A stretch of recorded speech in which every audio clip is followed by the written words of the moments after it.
لیکن اگر زندگی خوبصورت ہے تو رات میں بھی سورج نظر آئے گا اور دن میں بھی چاند نظر آئے گا۔ اگر زندگی اداس ہے، زندگی ویران ہے، زندگی میں بیوٹی نہیں ہے، تو آپ کو انگلینڈ بھی سب صحرا نظر آئے گا، کیونکہ یہاں کچھ گڑبڑ ہے۔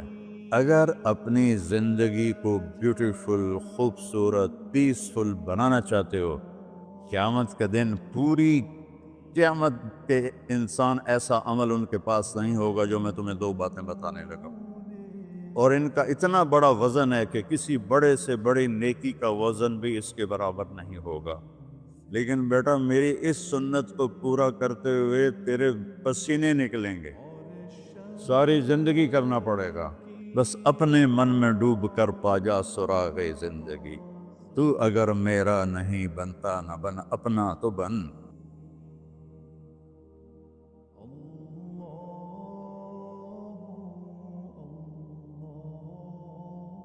والصلاة والسلام على رسوله الكريم وعلى آلہ واصحابہ اجمعین۔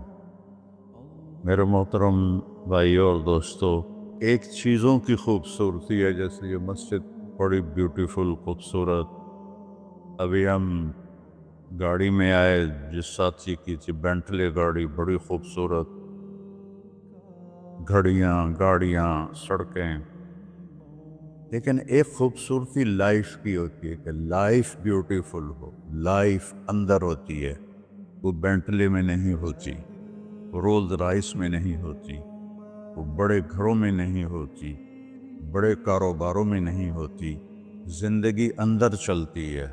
جب وہ نکلتے ہیں تو ہم ڈیڈ باڈی ہو جاتے ہیں۔ کوئی نہیں کہتا مولانا طارق جمیل، کہیں گے ڈیڈ باڈی، یا ہمارے یہاں کہیں گے میت۔ زندگی کیسے خوبصورت ہو؟ زندگی پیسے سے نہیں ہوتی، شکلوں سے نہیں ہوتی، کسی دنیا کی چیز سے لائف کی بیوٹی کا کوئی تعلق ہے۔ اور جب تک لائف میں بیوٹی نہ ہو تو کوئی چیز مزہ نہیں دیتی۔ کیا لطف انجمن کا جب دل ہی بجھ گیا ہو، 100 بار چمن مہکا، 100 بار بہار آئی، دنیا کی وہی رونق، دل کی وہی تنہائی۔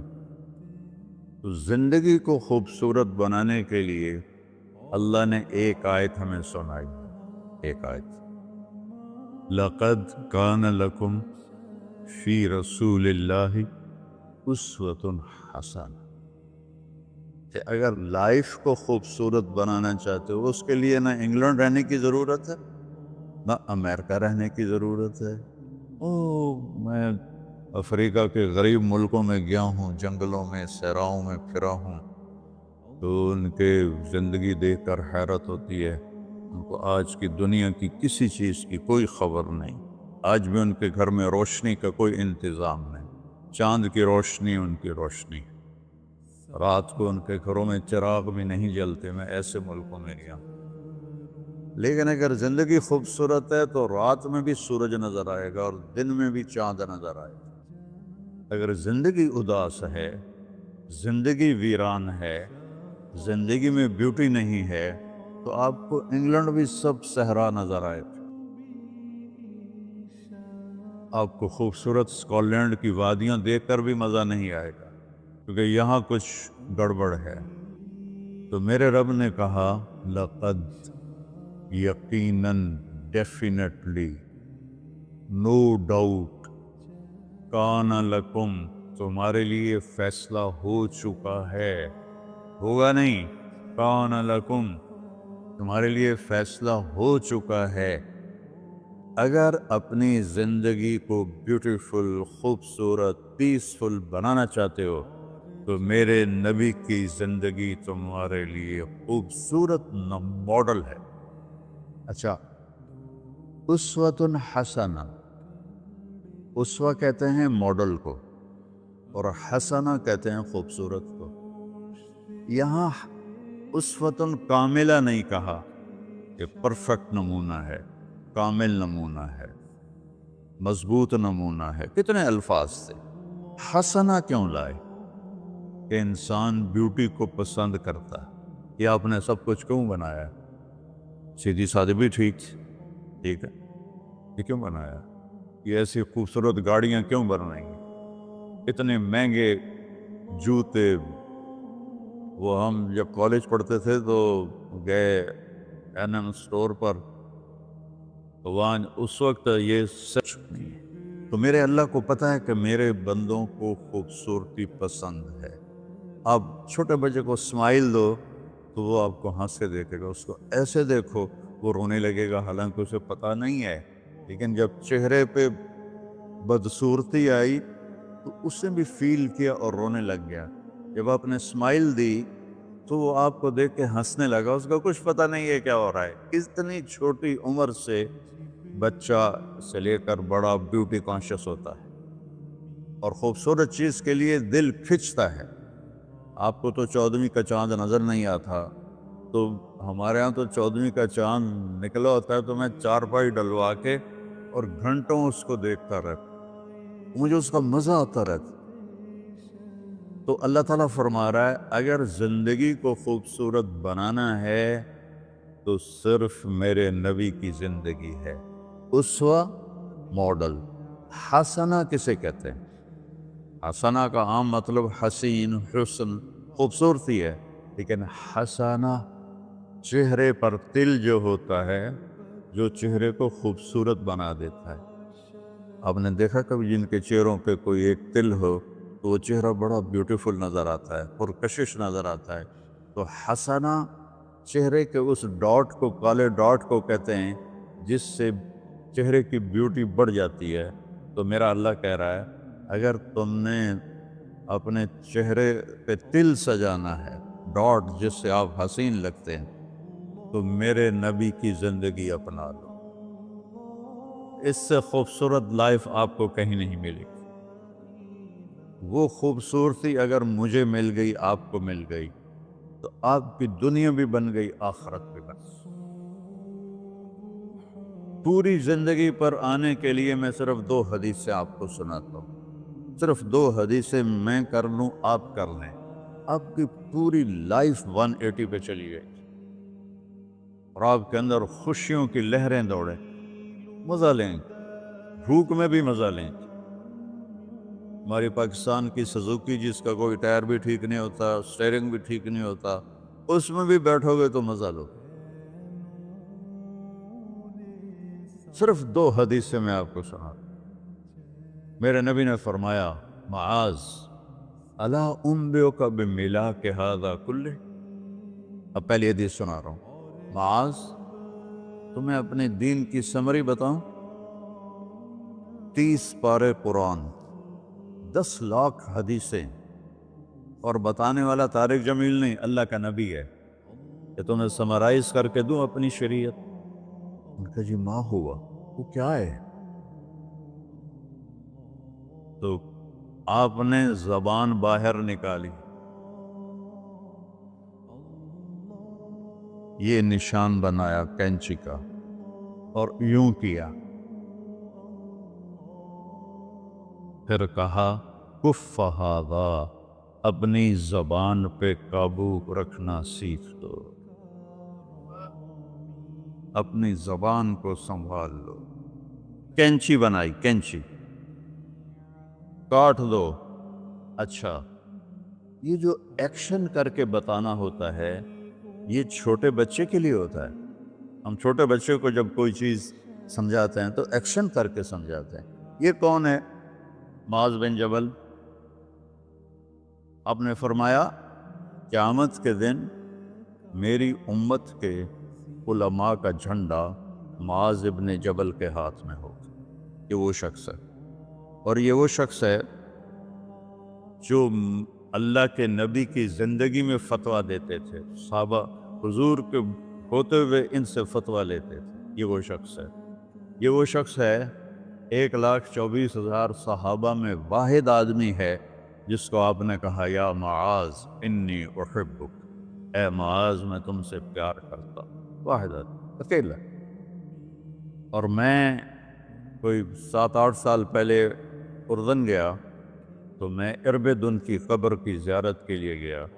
میں جب انٹر ہوا اس وقت ان کو وفات پائے 1418 سال ہو چکے تھے، 1418 سال ہو چکے تھے۔ میں ان کے قبر پہ کھڑا ہوا، خوشبو ہی خوشبو تھی، قبر پہ کپڑے پڑے ہوئے تھے، میں سمجھا یہ چادروں سے خوشبو آ رہی۔ میں تو ایک آدمی اور وہاں کھڑا میری حیرت کو سمجھ گیا، کہا خوشبو سونگ رہے ہو؟ میں نے کہا ہاں سونگ رہا ہوں۔ اسے کہنے لگا چادروں سے آ رہی ہے؟ میں نے کہا ہاں۔ کہا سونگو۔ تو میں نے چادروں کو سونگا، کسی ایک میں نہیں تھی۔ پھر اس صاحب نے مجھے بتایا کہ یہ اس قبر سے ہر وقت خوشبو آتی، 1418 سال ہو گئے اور اس بندے کی قبر سے خوشبو آ رہی ہے۔ اس کو ایسے سمجھایا جیسے معصوم بچے کو۔ ایسا کیوں کیا؟ کہ یہ مشکل ترین کام ہے۔ آپ کے یہ موٹر ویز پر کتنے بڑے بڑے ٹرالے چل رہے ہوتے ہیں، ان کو بریک لگانا آسان ہے۔ کتنے بڑے بڑے کروز میں نے کئی دفعہ سفر کیے، تو ان کو بریک لگانا آسان ہے، اور 380 کو بریک لگانا آسان ہے، اس کم وقت کو بریک لگانا بڑا مشکل۔ اللہ نے اس پر 32 تالے لگائے، 32 دان، اس کے اندر رکھ، اس کو اندر، اوپر مین گیٹ لگایا، اسے بند کر کے رکھ، اور فرمایا من کان یؤمن باللہ والیوم الآخر فلیقل خیرا او لیصمت، جو آخرت پر اور اللہ پر ایمان رکھتا ہے وہ اچھی بات کرے، اور اگر زبان پہ کوئی غلط آنے لگے تو خاموش ہو جائے۔ غیبت، بیک بائٹنگ، ٹونٹنگ، طنز، الزام، گالیاں، ہمارے ہاں تو گالیاں بھی بڑی سپر کلاس گالیاں ہوتی، تو اس سے اللہ اکبر تک کی مطلب ہے۔ ہمارے یہاں تو گالیاں بھی ایسی نکالتے ہیں کہ شیطان بھی کانپ اٹھتا ہے، تو اس کو روک لو۔ یہ ایک حدیث آپ کے لیے پورے، اور آپ نے کیا کہا؟ یہ میرا پورا دین کی خلاصہ ہے، سمری ہے پورے دین کی، زبان کی حفاظت۔ آپ نے ابو ذر سے کہا ابو ذر تمہیں 2 باتیں بتاتا ہوں، قیامت کے دن پوری قیامت کے انسان ایسا عمل ان کے پاس نہیں ہوگا جو میں تمہیں 2 باتیں بتانے لگا، اور ان کا اتنا بڑا وزن ہے کہ کسی بڑے سے بڑی نیکی کا وزن بھی اس کے برابر نہیں ہوگا۔ تو ابو ذر نے پوچھا جی کیا ہے؟ فرمایا ایک اچھے اخلاق اور ایک زبان کی حفاظت۔ ابو ذر مہینہ مہینہ کسی سے بات نہیں کرتے تھے، پورا پورا مہینہ گزر جاتا تھا کسی سے بات نہیں کرتے تھے کہ زبان سے کوئی غلط بول نہ نکلے۔ یہاں گھروں میں لڑائیاں کیوں ہیں؟ زبان کا بول ہے۔ یہاں بچوں کی طلاقیں کیوں ہو رہی ہیں؟ زبان کا غلط بول ہے۔ ماں باپ کیوں ہرٹ ہو رہے ہیں؟ اولاد کی بدتمیزی اور زبان کا بول ہے۔